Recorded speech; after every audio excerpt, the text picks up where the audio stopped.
Olá, como vai? Um novo país está ressurgindo das ruas. Um Brasil que estava hibernando emergiu quase que de repente, com protestos, críticas, até raiva, contra as práticas políticas, econômicas, sociais e mesmo culturais, contra toda e qualquer estagnação. As manifestações que fervilham em grandes e pequenas cidades já mobilizam mais de 1 milhão de pessoas. Já podem ser comparadas aos movimentos das diretas já e ao do impeachment de Fernando Collor. Em uma fronteira antidemocrática, também há truculência da polícia, há vandalismo, mortos e feridos. Para onde vão ser encaminhadas essas movimentações que fizeram políticos e partidos comerem poeira? Ninguém sabe ao certo, mas há indicativos, análises, expectativas. É isso que vamos debater nessa mais que realística cena política, a do cenário das ruas. Para esse debate, Cena Política convidou Rudá Rissi, sociólogo e cientista político, doutorado em Ciências Sociais pela Unicamp, foi consultor da ONU, professor da PUC-MG, diretor do Instituto Cultiva, integrante do Fórum Brasil do Orçamento e também do Observatório Internacional da Democracia. Elcimara Teles, cientista política, professora do Departamento de Ciências Políticas da UFMG, coordenadora do Grupo de Pesquisa Opinião Pública, também da UFMG, pós-doutorado em Política pela Universidade Complutense de Madrid. Luiz Carlos Bernardes, também conhecido como Peninha, ex-presidente do Sindicato e da Federação dos Jornalistas do país, também diretor da Organização Internacional de Jornalistas. Trabalhou Folha de São Paulo, Band, Isto É, entre outros veículos de comunicação. Viajou por 36 países, elaborando reportagens e participando de congressos. Queria começar esse debate com você, Rudá, mas primeiramente agradecer a sua presença, a presença do Peninha, de todos aí que estão colaborando aqui com o Cena Política. Grande prazer e queria cumprimentar você e a direção da emissora por organizar um debate com um conteúdo tão importante como esse nessa hora. Certamente, né? É a hora da cena política, essa cena política das ruas, né? A hora desse debate é essa. Rudá, essas manifestações que estão envolvendo aí classe média, eu vi essa notícia até descendo pessoas do morro, intelectuais, historiadores, todo tipo de profissionais, naturalmente vão chegar a um ponto, vão modificar alguma coisa nesse país. Mas é um ponto que ainda não se sabe onde vai, como fica. Ou mesmo se pode circundar no mesmo lugar, né? E ficar tudo como dantes. Qual que é a sua opinião sobre isso? Bom, eu vou começar pela última parte. Mesmo que esse movimento comece a se esgotar nas próximas semanas, digamos assim, próximos dias, ele vai marcar profundamente a vida das pessoas que entraram nessa manifestação, principalmente a maioria jovem, que nunca tinha participado da política. Eu fico imaginando, quando eles tiverem a minha idade, que eles vão estar falando para os filhos, para os netos, olha, não foi bem assim que estão falando, eu estava lá. Isso eu não tenho dúvida que a força da rua e a força que eles perceberam que eles têm, isso vai modificar a vida deles, de pessoas que se queixavam talvez, mas estavam lá na internet o tempo inteiro, tweetando, agora não, né? Agora eles estão na rua e estão aprendendo. Eu acho que a rua, nesse momento, é inclusive uma escola política para essa juventude. Bom, o que eu queria falar é que eu acho que nós temos uma dinâmica interna dessa mobilização que talvez valha a pena a gente frisar um pouquinho, que com isso talvez a gente perceba que em uma semana teve uma série de mudanças. Como é que começa o movimento? Começa com uma articulação que já tinha sido iniciada em 2005, que era um movimento pelo passe livre, que foi criado no Fórum Social Mundial em Porto Alegre em 2005. Havia uma articulação nacional, mas de uma certa maneira pequena, e aí ela estoura na quinta-feira, antes das grandes mobilizações em São Paulo, e o ataque, o enfrentamento da Polícia Militar Paulista foi desmedido e aquilo chocou demais mães, jovens. Você não acha que a truculência que atiçou não foram as reivindicações, aquela coisa que estava emergindo, que estava hibernando, não? Pois é, o problema é que havia um substrato, sem dúvida nenhuma, mas o impacto da violência contra jornalistas, cegando o jornalista, uma outra jornalista aparecendo com o olho saltado, inchado. 7 jornalistas receberam bala de borracha, além de outras pessoas, né? E uma truculência assim, desmedida, assim, uma falta de respeito com o cidadão. Eram jovens, né? Não estavam ali depredando, fazendo nada. Aquilo se alastrou nas redes sociais. E foi interessante porque eu estava viajando, aí minha equipe começou a mandar mensagem falando, Rudá, entra no Facebook e veja isso. E era assim, uma explosão pela rede social.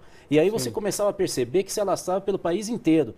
O pessoal do Ceará, de Pernambuco, Rio de Janeiro, era uma coisa assim, uma indignação. Eu vi mães falando, se fosse o meu filho que estivesse na rua, como é que eu iria reagir? Assim, houve uma comoção a partir da ação da polícia. A partir daí, de segunda e terça-feira, nós tivemos uma mobilização maravilhosa. Eram jovens, segundo o Datafolha, 71% nunca tinha participado de mobilização nenhuma, 84% não tinha nem partido de preferência, muito menos filiação. Eles tinham, naquele momento, uma diferença em relação à média da população, inclusive da idade deles, muito significativa. Eram pessoas de classe média, com nível de instrução mais alto, e uma indignação muito forte em relação ao que eles estavam vendo no país, mas muitos deles iam como se fosse um carnaval político de rua. Então iam com muita alegria, cada um levando o seu cartaz, quem chamava era o amigo, e não era uma organização, não era uma estrutura sindical, nem partidária, nem universitária, diferente, portanto, da campanha das diretas e dos caras pintadas, né, que derrubou o Collor, era outra coisa. E, de repente, nós desaguamos na quarta-feira, que é um outro momento, que aí eu resumo aqui para a gente abrir o debate. Quarta-feira começou a disputa interna, pela pauta. E a disputa não foi simples. Começou com a pauta de 5 pontos proposta pelo Anonymous Brasil. Depois, os comitês de atingidos pela Copa também começou a publicar sua pauta, no Rio, aqui em Minas, em Belo Horizonte. E logo em seguida houve um erro estratégico, mas muito significativo dos partidos formais no Brasil. Na quinta-feira, o Rui Falcão, presidente nacional do PT, cita a onda vermelha, o que foi um erro grosseiro. Queria colocar o PT na rua, né? É um absurdo. O PT tinha que ir para a rua. Mas ele fala em onda vermelha, parecia o Collor falando para vestir verde e amarelo. Ou seja, os meninos estavam falando para ir de branco, verde e amarelo. E o dirigente nacional do PT fala para ir fazer uma onda vermelha. Isso é uma afronta. Eu queria até pegar assim, passar a palavra para a Elcimara, que ela é especializada em partidos, né? Você trabalha com movimentos de partidos, né? Eu acho interessante porque... Eu queria até só te perguntar isso, que a imagem que a gente tem é que os políticos tiveram a imagem derretida e foram para o ralo, né? Hoje o movimento rechaça completamente a participação de políticos, até do PSTU, que é um partido que rachou com o PT na época do mensalão. Até o PSTU foi jogado para fora. E que, inclusive, até onde eu saiba, que eu acompanhei muito pouco o movimento do Passe Livre, eles tinham membros, algumas das pessoas que estavam ligadas ao movimento Passe Livre, eles acabaram por serem bastante criticados. Mas é interessante, o Rudê, ele acompanhou muito mais o movimento do que eu. Comecei a acompanhar o movimento muito recentemente. Coincidentemente, eu tinha feito uma pesquisa a partir de 2010 e uma das razões da pesquisa era exatamente avaliar qual o voto das pessoas que não haviam votado nos candidatos ganhadores e principais, como o José Serra e Dilma em 2010. E a gente já havia descoberto que existia, sim, é o que a gente estava discutindo e conversando e debatendo e Rudá, e até discordando, uma camada da população brasileira que já se encontrava bastante insatisfeita com a política no Brasil. Você discordaram nisso? Não, isso a gente concorda desse respeito. Concordo. E aí a explicação é a seguinte, o que faz com que pessoas sem lideranças políticas, etc., desarticuladas, com faixa etária reduzida em relação a, não são pessoas maduras no sentido da faixa etária, possam sair de casa e serem mobilizadas via internet. Qual é a pauta? Então, eu acho que esse movimento, ele é um movimento diferente dos movimentos anteriores no Brasil, das diretas, e ele também se diferencia um pouco dos outros movimentos ocorridos na Europa a partir de 2011, onde houve uma série de mobilizações e onde o fundo também era um fundo econômico. A gente tem um problema econômico que pode ter mobilizado as pessoas, só que se fosse uma explicação apenas de fundo econômico, ela não seria suficientemente robusta para explicar essa quantidade de protestos que aconteceram, que vem acontecendo desde segunda-feira. Há algo que me preocupa no movimento, eu sou menos otimista. Eu acho que movimentos sem articulação, sem partidos políticos, que são contrapartidos, que em alguma medida questionam a imprensa, questionam o jornalismo, são movimentos que não são necessariamente democráticos. A pauta da democracia, e como eu sou uma pessoa que defende muitas instituições democráticas, tem que ser uma pauta na qual caibam partidos políticos, na qual caibam PSDB, PSTU, DEM, PT. Você não concorda com essa pauta Eu excludente, acho que não é discordar, eu acho que a questão é um movimento que por alguma razão tende a rechaçar as instituições democráticas e o partido é um elo de informação e de intermediação muito importante, é um movimento que, do meu ponto de vista, não é necessariamente democrático. Nem toda manifestação que ocupa a rua é uma manifestação que resulta em avanços democráticos, ou resulta em uma pauta democrática. Tem muita pauta democrática ali. É até corajoso você falar isso, né? Porque geralmente as pessoas têm de qualquer hora até o Maluf está apoiando essas manifestações, né? Não, eu acho que tem uma pauta democrática muito importante. O problema é que a partir de um determinado momento, movimentos sem lideranças, com um público com pouca experiência política, com pautas extremamente diversificadas, nós temos um cardápio de ofertas ali, a gente não sabe quem são os grupos que vão capturar e aonde é que isso vai levar. Onde que nós vamos ficar? E onde é que nós vamos ficar? A partir disso a gente vai andar em círculos, se a gente vai agora começar a questionar todos os políticos corruptos, muitos são. A política é um meio de ação política. Não se pode fazer uma ação política negando a representação política. Então, eu acho que tem uma pauta em disputa nesses movimentos.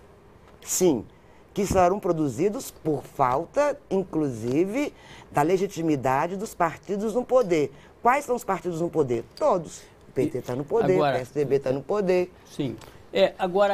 Eu acho que tem algumas coisas, e eu, inclusive, daqui a pouco vou falar de 10 reuniões reservadas que eu participei ontem e hoje com personagens. Mas tem uma coisa que os partidos políticos brasileiros não perceberam, e daí também uma parte dessa rejeição, que é o seguinte: as campanhas eleitorais, elas são muito caras, são com dinheiro de empreiteiras, de bancos, de empresas de ônibus, e depois os partidos não têm dinheiro para pagar isso. Isso é pago com obras, etc, etc. Então vem a corrupção. Os partidos, eu diria, eles estão numa cilada. Sim. É a cilada da corrupção programada das campanhas eleitorais. A cilada dos lobbies, né? Dos do lobbies, dinheiro. da corrupção programada. Então isso é um problema grave. Gravíssimo, Peninha. Eu concordo com você que seja grave. Tão grave que pode levar a movimentos que questionam as instituições democráticas, como acontece na história do Brasil e já aconteceu em outros momentos. Tem muita gente preocupada com esse ponto que você está falando. Eu só queria, no próximo bloco, se for possível, a gente discutir se os partidos como eles são hoje são democráticos. Eu acho que a gente está partindo de um princípio, de uma estrutura do século XIX, que talvez, eu não discuto o nome ou a função. Você acha que está sendo colocado por terra isso? A estrutura é completamente apartada da rua. Ele não representa ninguém hoje. E pode ser colocado por terra nesse... E é por isso que ele acaba sendo uma base para fazer uma crítica, que pode ser conduzido por um movimento fascista até. Mas a crítica ao partido da estrutura hoje é quase um grito para ser ouvido. Porque eles não representam mais a rua. Eles representam a si mesmos. Eu vou rodar. Concordo. Só um minutinho, porque eu tenho de chamar aí o comercial, né? E aí a gente continuar esse debate no segundo bloco. Inclusive até também, além dessa pauta que você colocou, Rudá, ouvir o Peninha, que já foi presidente da Federação Nacional dos Jornalistas. Sim. E hoje há também agressões, há depredações de veículos, de caminhões da imprensa. Exato. Voltamos daqui a pouco.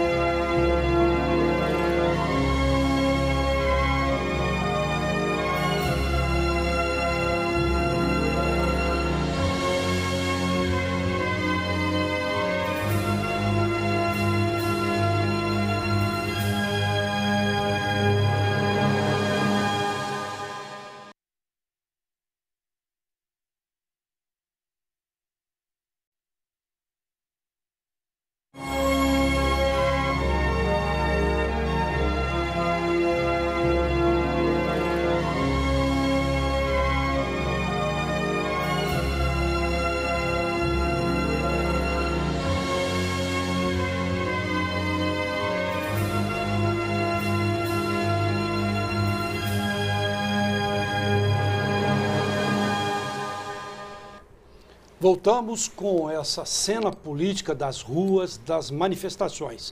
Rudá, a gente estava debatendo, você colocou aí, que essa movimentação no Brasil pode mesmo até levar à derrocada das estruturas dos partidos. Como seria isso? Não sei se derrocada, mas eu acho que é um questionamento das ruas em relação, e uma parte da população, toda essa massa enorme que é beneficiária do Bolsa Família não está nas ruas, né? Os operários, então, que é a massa de eleitores. Essas coisas não se misturam, não? Nós não sabemos ainda qual o impacto dessas manifestações na vida dessas pessoas, mas a grande maioria não tem esse perfil que está saindo às ruas, né? De qualquer maneira, quem está na rua está questionando uma estrutura que eles não se veem refletidas nela. Quer dizer, eles não sabem como é que se escolhe um candidato, eles não sabem como é que eles fazem acordos de campanha. E o Peninha tem toda a razão que hoje a figura do deputado federal é uma figura central nessa estrutura, porque como o orçamento não está indo mais para os municípios, são eles que atraem os convênios com o governo federal. E é por isso que as campanhas estão tão caras, porque interessa a eles ter o maior número de prefeitos reeleitos. Então eles financiam pesquisas eleitorais que não havia em municípios de 6 mil habitantes, eles começam a contratar jornalistas, assessores, marqueteiros. Então a população está vendo tudo isso. Agora, de qualquer forma, tem um fato muito interessante que é o seguinte: os analistas políticos brasileiros e internacionais sempre dizem: mobilizações surgem, em geral, das capitais dos países e vão para as capitais do interior. Nos Estados Unidos é um pouquinho diferente, em geral é Nova York, porque Washington é uma capital, vamos dizer, meio burocrática, como Brasília é uma capital meio burocrática. Se a capital brasileira fosse São Paulo, Rio ou Belo Horizonte, nós já estaríamos, acho eu, com mobilizações. Aí o que acontece? Vêm as redes sociais e substituem essa mobilização. Porque Brasília tem o quê? Funcionários burocráticos, Congresso Nacional, presidência e ministérios. Então, quase que não tem, vamos dizer, povo. Então, hoje as redes sociais estão substituindo e estão colocando o povo nas ruas agora. As redes sociais trazem um outro desafio, que elas não criam, claro, nem podem criar inicialmente líderes, que é uma questão que eu queria até que vocês falassem sobre ela. Mas eu estava vendo uma pesquisa que houve do Datafolha, né? O Datafolha que fez entre os manifestantes sobre essa questão de surgirem novos líderes. Sim. Onde 30% de 551 entrevistados lá por essa pesquisa apontaram como um grande nome para presidente Joaquim Barbosa. O arauto contra a corrupção, o arauto do mensalão, e depois, em segundo lugar, Marina Silva com 26%, porque o partido dela foi criado, está na rede, a rede sustentabilidade. É um partido diferente, né? Diferente, assim, coisa de rede social. Né? E em terceiro lugar, a Dilma, com 10%. 10%. Ou seja, não depois que vem a nome de oposição. Então, a Aécio Conceição. Isso é interessante. O Eduardo Campos, que seria aquele nome que está surgindo, a novidade, 1% apenas. Agora, esse público que a Datafolha entrevistou, ele era formado por 80% de pessoas com alto grau de escolaridade. É um público ainda que é bastante diferenciado da média brasileira. Veja bem, a Marina já tinha tido em Belo Horizonte, entre os setores mais escolarizados, um número muito grande de votos nessa pesquisa que a gente Se não me engano, ela ganhou a eleição aqui. Ela ganhou a eleição. Da Dilma. Ela ganhou da Dilma e além disso, ela foi bastante associada, o Peninha, a dois públicos que eu acho muito interessantes e que eu acho que talvez explique agora o caso de 2013. Eu acho que 2013 já veio de 2010. Nessa pesquisa que a gente fez sobre o público da Marina, ela capturava dois tipos de eleitores muito divergentes. É aquilo que a gente chama de internautas verdes e pentecostais. Então, ela atraía tanto o eleitor de classe média insatisfeita com os padrões éticos do governo, era essa a pergunta, quanto atraía também o eleitor que não fazia uma discussão mais sobre a política, mas que era capturado e atraído pelo fato de ser evangélico, tendo em vista que ela era uma candidata religiosa. Até que ela deu uma declaração polêmica a favor daquele... Do Feliciano. Racista e homofóbico, né? Em 2012, a gente teve o quê? Também eleições bastante fragmentadas. Só na Câmara de Vereadores de Belo Horizonte, eu acho que entraram 16 novas legendas. O PSOL, que é um partido mais à esquerda, ganhou no Amapá. O PSDB recuperou em Belém. Ou seja, fragmentou mais ainda o sistema partidário. Quando o sistema se fragmenta, isso é uma reação de que as grandes legendas eventualmente não estão Mas tendo é, legitimidade mas suficiente. Só um detalhe, eu estive com a Marina, eu fiz uma entrevista com a Marina há umas 4 semanas, ela esteve em Belo Horizonte, na casa do Zé Fernando, que é do partido dela, e ela me parece ainda um pouco ingênua em certos assuntos, como você lembrou, ela elogiando aí o Marco Feliciano, que muita gente chama de infeliciano, mas ela me parece mais madura um pouco nas posições dela, quer dizer, ela parece uma figura diferente do político profissional médio e mais madura, mas é preciso aguardar. Mas ela se pronunciou sobre o movimento? O que ela boa disse pergunta. sobre o movimento? Ótimo. Por isso que essa questão do líder, não é um líder populista que se coloque sobre as massas, como nasceu em 79 um líder nas lutas sindicais, nasceu um líder no impeachment, que foi aquele rapaz que acabou no PSTU. Sim. Quem é que está liderando, conversando, coordenando, negociando ou interagindo? Mas veja, não é só uma ausência de liderança nessa mobilização. Também está evidente uma incapacidade de liderança dos nossos governantes. Claro. Essa nova geração de políticos, de administradores públicos, de todos os partidos. Então você tem o Fernando Haddad, você tem o Márcio Lacerda, Eduardo Paes, o ACM Neto. Técnicos. Eles são muito insensíveis. Eles não sabem nem falar a linguagem do povo. O governador Anastasia leu um texto. Numa situação quente como essa, ele fica com um gabinete cheio de técnicos atrás, lendo um texto. Esse pessoal não nasceu das ruas. Então nós temos um interregno. A minha tese é essa, a minha hipótese. Nós temos um interregno a partir da eleição do Lula por 2 motivos. Porque, primeiro, grande parte das organizações populares que eram canais de demandas, de expressão de intenções da população, eles foram interditados porque entraram no governo ou têm relação com o Estado. E aí essa população ficou órfã. E por outro lado, o governo Lula, ele abdicou de um papel clássico da esquerda quando está no poder, que é o papel pedagógico, de enfrentar pautas mais quentes.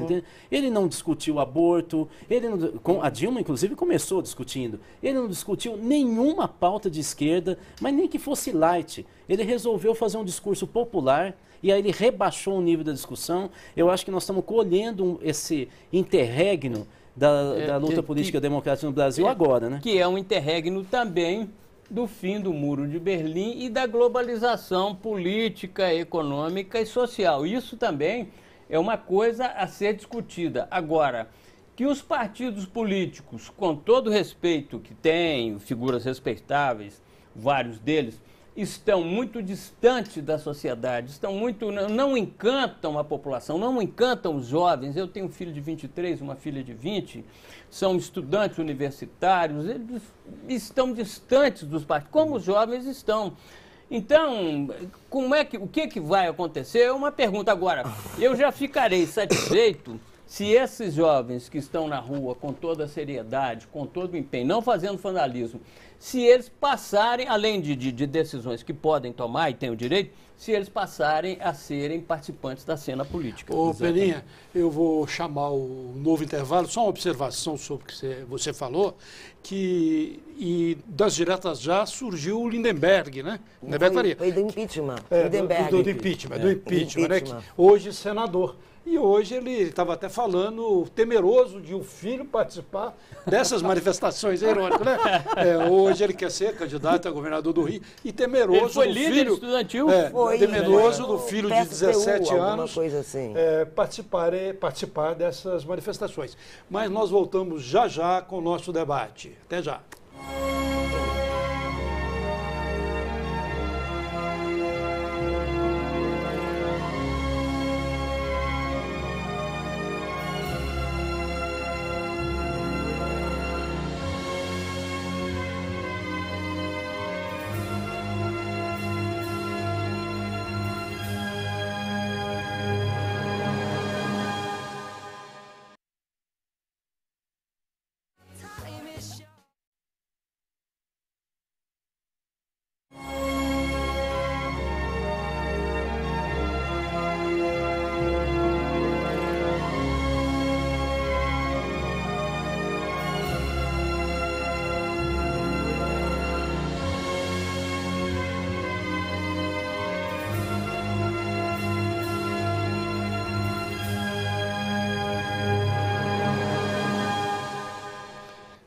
voltamos ao debate com um cenário que a gente não havia falado, que foi o longo pronunciamento da presidente Dilma sobre as manifestações. A gente tem informações que a presidente não queria, segundo alguns assessores, fazer esse pronunciamento agora, mas foi convencida, inclusive por pressão da FIFA, que queria garantias para a continuidade da Copa das Confederações aqui no Brasil. Elcimara, a presidente falou contra a truculência, contra o vandalismo, mas de uma certa maneira quis até capitalizar a pauta dos movimentos. Disse que vai convocar governadores, chefe dos poderes, até líderes das manifestações e que vai discutir melhorias, mas o que eu senti, ela não colocou nada de concreto. O que você está achando? Eu acho que eu agora vou pensar um pouco a partir do marketing político, entende? O princípio básico de uma campanha política é o polo dominante e o polo da dispersão. Você tem que dispersar a pauta que é do seu adversário e tomar para si aquela pauta que é a pauta que você domina mais. Ela puxou para si? Óbvio, ela tem que fazer isso como governo, assim como oposição tem que fazer. A pauta da corrupção, ela citou 6 vezes.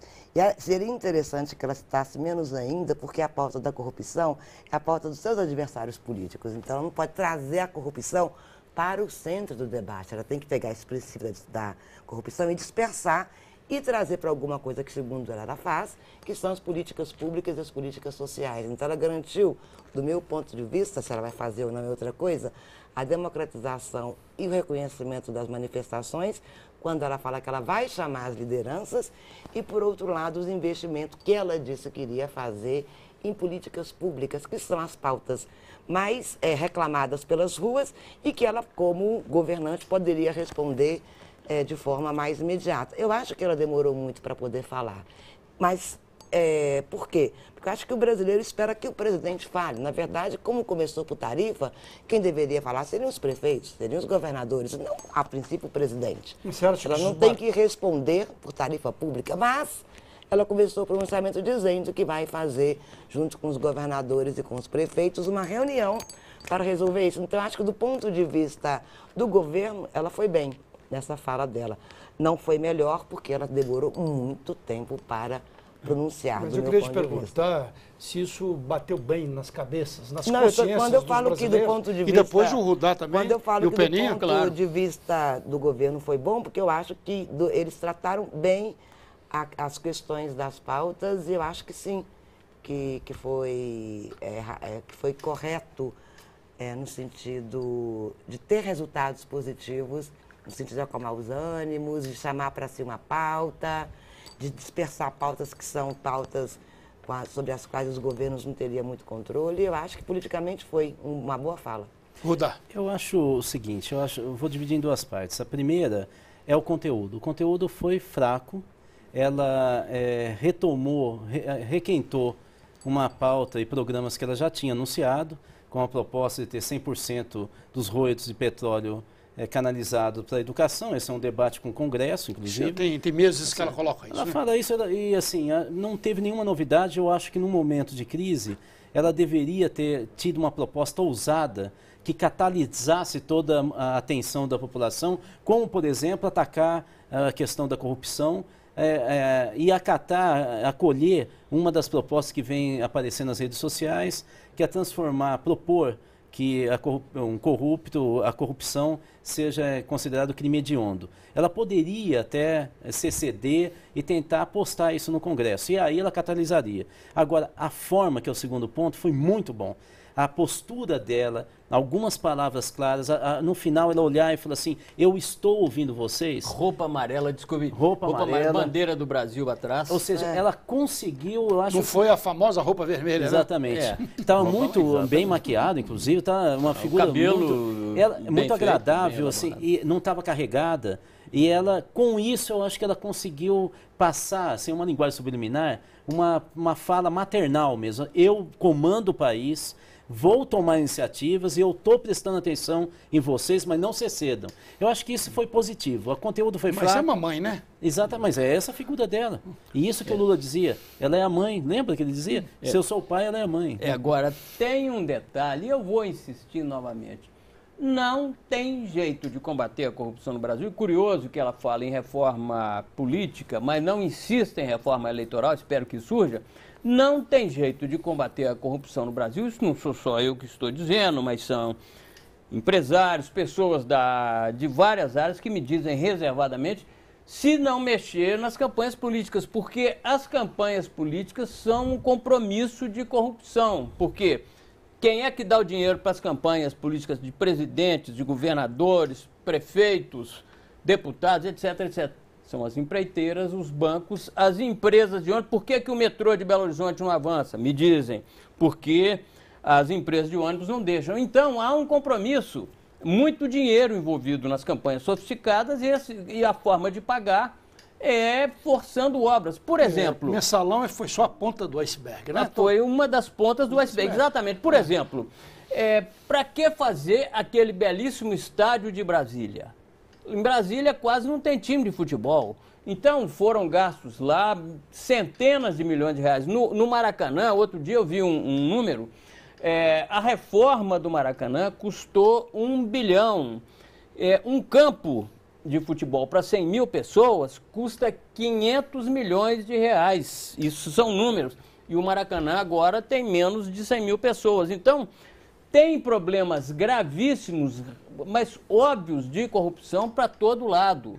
E aí, quer dizer, falar, eu vou combater a corrupção. Mas como? E isso também está inclusive, incomodando a gente tem que muitas pensar pessoas. que ela fez uma faxina, mandando para casa 8 ministros, Sim. mas depois a gente voltou com alguns do mesmo grupo, como é o caso do César Borges do transporte. Eu só queria dizer o seguinte, quando eu achei que ela fez uma fala boa, eu estou pensando na Dilma não do ponto de vista do conteúdo, eu estou pensando no impacto que se pode ter no sentido de acalmar um pouco os ânimos dos manifestantes. Trata-se disso quando disse, eu sou governo, eu estou aqui, eu ouvindo as pessoas. Por outro lado, Peninha, eu não acompanhei o movimento, portanto eu não posso dizer muito. Sim. Não me parece que esse movimento de 1.200.000 pessoas na rua seja um movimento até agora contra a favor da corrupção. Me parece que a corrupção é uma das pautas. Você tem razão. Então, portanto, um presidente não pode se pronunciar apenas dialogando com um dos movimentos, porque tinha ali passe livre, tinha ali gay, tinha ali algo que o Rudê trouxe, que é muito importante, que é da democratização e maior interlocução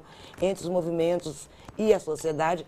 Eu acho que ela tocou. E se ela tocasse muito na pauta de um lado ou de outro lado, ela não cobriria. Sim. E aí ela seria pautada pela oposição, que fala que o principal problema do Brasil é a corrupção. Então, politicamente, seria ruim também. Uma das coisas que mais incomoda o pessoal, e eu participei de 2 reuniões ontem. Eu não participei, com os jovens, porque eu não estou acompanhando. Com a Polícia Militar, com o Ministério Público, e uma hoje com a OAB e os presidentes dos DAs da Católica. Amanhã, inclusive, eles estão com uma manifestação marcada, eles vão se encontrar 11 horas na porta da OAB de Minas e vão descer 11h30, vão até fazer uma coisa chamada pronto-socorro jurídico para as pessoas que forem presas por acaso. Então, OAB na rua, então, né? OAB e DAs da Católica e de outras universidades.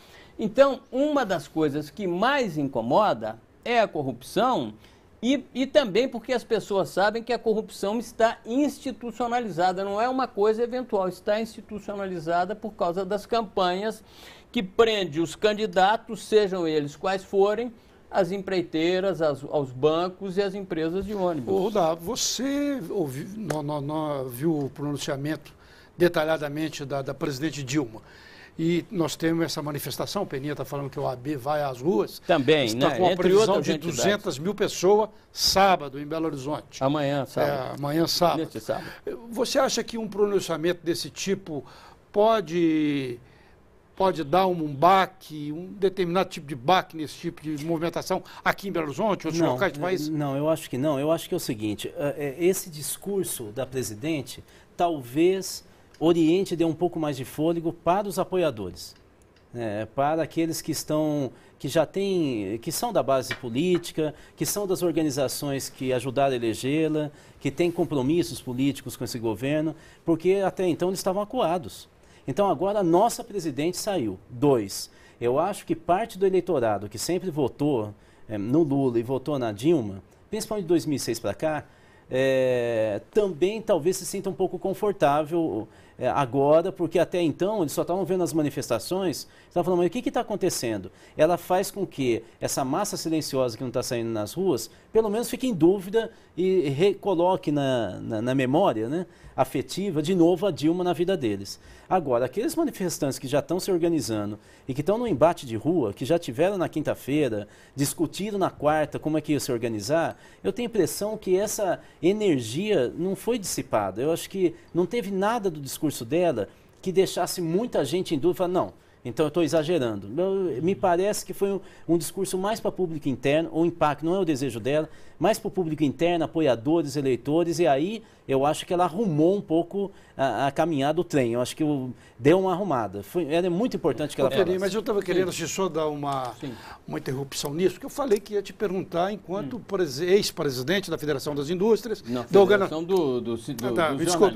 Federação das Indústrias. Jornalismo por Federação do jornalismo. Eu queria promovê-lo à indústria da comunicação, mas não consegui, não. Mas como ex-presidente da Federação dos Jornalistas, eu queria saber como é que você está vendo esses ataques a carros, caminhões, Record, Globo, SBT e vários, né? Olha, isso de um lado não é bom porque é vandalismo. Agora, de outro lado, a comunicação, grandes empresas, televisão, tem que refletir muito, porque o primeiro dia foi a Globo, o segundo dia foi a Record, o terceiro dia foi o SBT.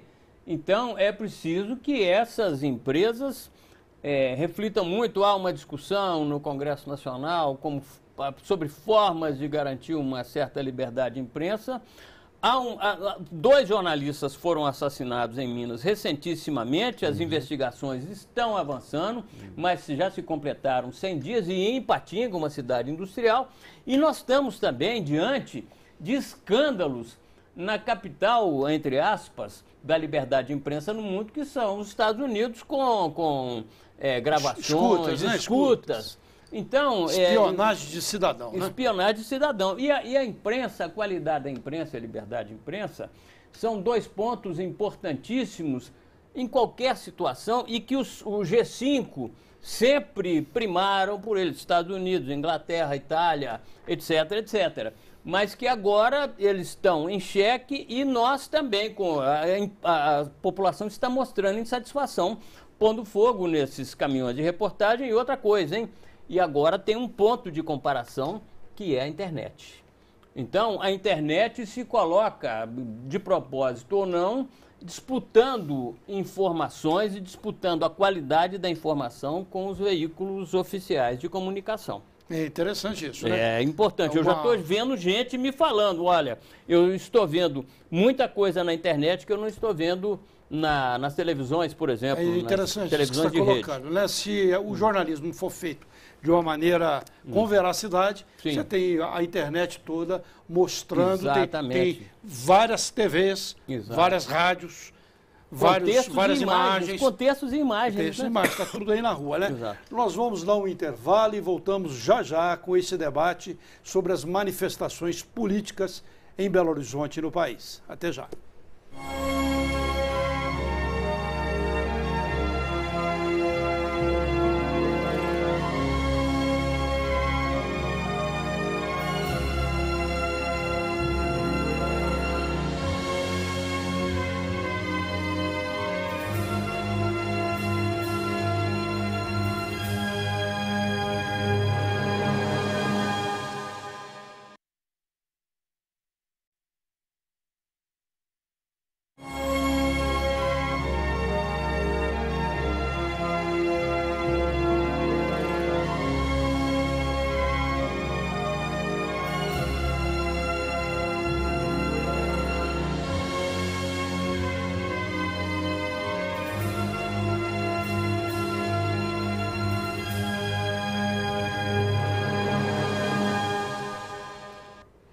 De onde viemos e para onde vamos?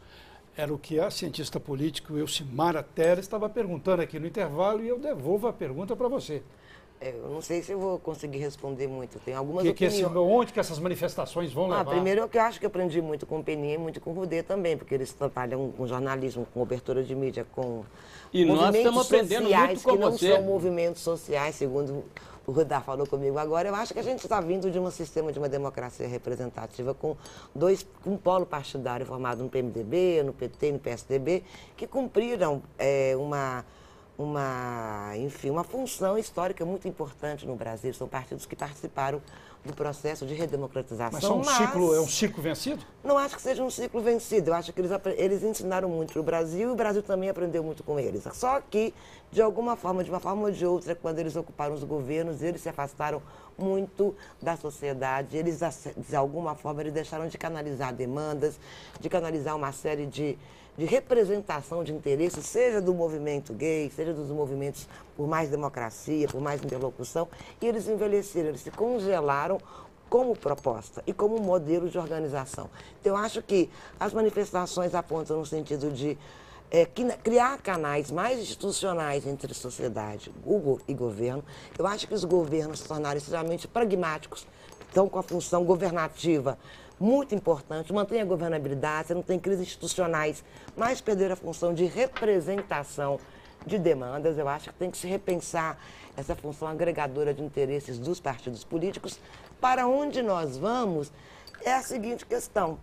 Nós temos líderes novos que estão nascendo nesses novos movimentos. Qual foi a posição da oposição? O que ela apresentou de novo nessas manifestações? Nada. O que o governo apresentou de novo nessas manifestações? Muito pouco. Ele também ficou acuado. O que as manifestações apresentaram em termos de debate? Necessitamos de democracia. Então, eu acho que nós estamos ainda vivendo um imbróglio. Nós temos eleições em 2014, nós temos eleições em 2016. O Brasil não se resume a um processo eleitoral, mas nós não podemos refundar todo o modelo democrático que já tem mais de um milênio, mas aprender com esse movimento sem também os equívocos apresentados por esse movimento, do meu ponto de vista. Quais são os equívocos? Nós não temos líderes, nós não queremos negociar, nós estamos aqui para dizer que nós existimos. Isso também é muito pouco. E outra coisa, uma coisa muito interessante que surgiu aí há uns 15 anos atrás e que está totalmente desaparecida do nosso cenário político é a chamada democracia participativa, que era uma coisa muito interessante, mas que está desaparecida. E também nós temos que dar uma posição aqui, já que demos a palavra da Dilma e estamos analisando, eu estou aqui com a fala do Aécio, a fala mais recente do senador Aécio Neves, que o outro lado, né? O outro lado da corda, o outro lado da corda. Exatamente. Nós, jornalistas, temos essa obrigação. O contraditório. Ele tenta vincular o PT aos protestos, mas ele reconhece que todos os agentes políticos precisam de humildade nesse momento para reconhecer e compreender a dimensão da insatisfação existente hoje no Brasil, que, na opinião dele, ultrapassa reivindicações pontuais. É o que disse a essa, né? E Rudá, essa questão, onde nós vamos? Olha, eu acho o seguinte, primeiro... Você também você ia falar sobre o Aécio? Não, é que eu acho que é uma nota ponderada, porque até então, o que a gente estava lendo nos jornais, é que o PSDB tentava, principalmente mineiro, tentava ensaiar surfar sobre essa onda, né? Dizendo, olha, vamos desgastar o governo Dilma, temos mais chance eleitoral. É uma nota muito ponderada. Mas ninguém vai contra essas manifestações, só viu o Ciro Gomes. Ciro Gomes é um chutador, né? É um chutador. Houve uma certa confusão. Eles gostam de chutar, né? Mundo, antes da sua análise, houve uma certa confusão quando o governo de Minas decreta o feriado, tenta impedir manifestações aí, perto do Mineirão. Eu sei a sensibilidade dessa Copa das Confederações, da Copa do Mundo, mas ficou uma situação meio confusa da parte do governo do Estado e agora a Aécio, com essa análise, dá uma esclarecida. E recoloca talvez dentro da tradição da política mineira, né? Sim. Sempre foi assim, com exceção do Manifesto dos Mineiros, mas aí também numa ditadura não dá, né? Mas vamos lá. Onde que nós eu acho que é o seguinte, primeira coisa, há um analista que eu gosto muito, o Marcos Nobre, da Unicamp, que ele vem dizendo que, na verdade, tudo que nós estamos vendo faz parte de uma decorrência do que ele chama de PMDBização da política brasileira. O que ele está chamando de PMDBização, inclusive ele diz que o Aécio, o Lula, são filhotes desse grande guarda-chuva, que é um partido que administra de maneira sem sal, sem gosto, sempre pelo poder, administra de maneira burocrática a política brasileira e mediano no discurso. Né? Bom, sempre com o pé no poder. Talvez até porque não é PSDB só que foi presidência, mas é uma ampla união de partidos, e outro dia alguém comentava isso. Não é o PT só que é governo, mas é uma ampla união de partidos com uma presença forte em todos os casos do PMDB. Ou seja, é como se nós estivéssemos numa situação em banho-maria. Eu acho que é daí que nasce um pouco também dessa revolta sem cor também. É muita emoção e pouco conteúdo. Bom, vamos lá. Eu faria aqui, vou me arriscar a falar que há 3 situações possíveis nesse momento. A primeira é esse movimento começar a se esvaziar nos próximos dias, por inanição ou por esgotamento de tanta energia jogada nas ruas. E aí, se os governos responderem uma ou outra pauta, ou até ficarem postergando uma decisão, as pessoas que estão indo pela primeira vez falam, bom, mas o que eu estou ganhando com isso? E começa a se acalmar. O que eu já disse não significa que isso acabe com uma borracha apagando a história. Vai ficar na memória e vai ser uma situação que vai ser relembrada nas eleições de 2014. Segunda situação é se, e eu não vejo esse momento, essa possibilidade, essa segunda, é se as lideranças e na própria mobilização começarem a confluir pautas, mas aí eles teriam que ter bom senso, ceder para negociar, para construir uma pauta nacional, e aí esses líderes que apareceram nessa negociação começaram a negociar com os governantes. Uma pauta extra Dilma? Extra Dilma. Porque ela também colocou uma pauta ali. Exatamente, mas eles construiriam 5, 10 pontos a partir de um acordo, de um amadurecimento político entre eles. Eu não vejo essa movimentação nesse momento, pelo contrário, eu vejo se esgarçando uma disputa no interior das mobilizações nos últimos dias. Mas se isso ocorrer, pode significar uma mudança política efetiva no país, porque a pauta que vai surgir da rua é muito radical contra o modelo atual de política. E qual que seria essa pauta? Não, aí seria uma construção de seção.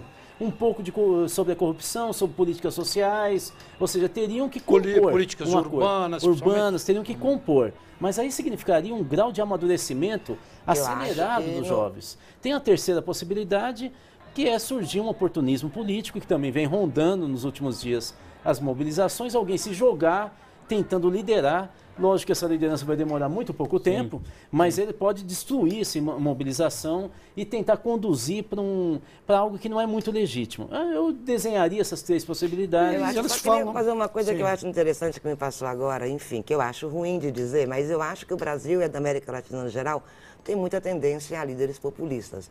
Com esse tipo de movimento, quando eles não conseguem ter um grau mínimo de organização, de coesão, ter uma pauta, dar uma resposta imediata passada a sua organização, porque eu não acho que esse movimento seja efêmero, eu acho que ele é um movimento que denota uma profunda mudança no tecido social brasileiro, inclusive com 40 milhões de pessoas que foram retiradas da linha da miséria, que ninguém sabe como elas vão se comportar passado o lulismo, as pessoas como elas vão reagir, se elas vão reagir como consumidores que vão, etc., estar colocadas sobre um ratinho, como foi em Curitiba, ou se elas vão ser traduzidas em novas formas de expressão. O Brasil sempre apresentou soluções de líderes populistas em momentos de grandes manifestações e de crise. O Lula, com toda a vinculação que ele teve ao PT, ele era um popular quase populista, de alguma maneira. Quando o Lula se afasta do governo e passa a administração, que é o dedo dele, para Dilma, a Dilma fez seu papel gerencial, mas ela agora não deu a resposta que um eleitor lulista, etc., esperava, ou seja... Parece que o Lula voltou a governar nesse episódio, né? As pessoas perguntaram muito cadê o Lula nesse episódio. Na verdade, elas queriam uma resposta de alguém.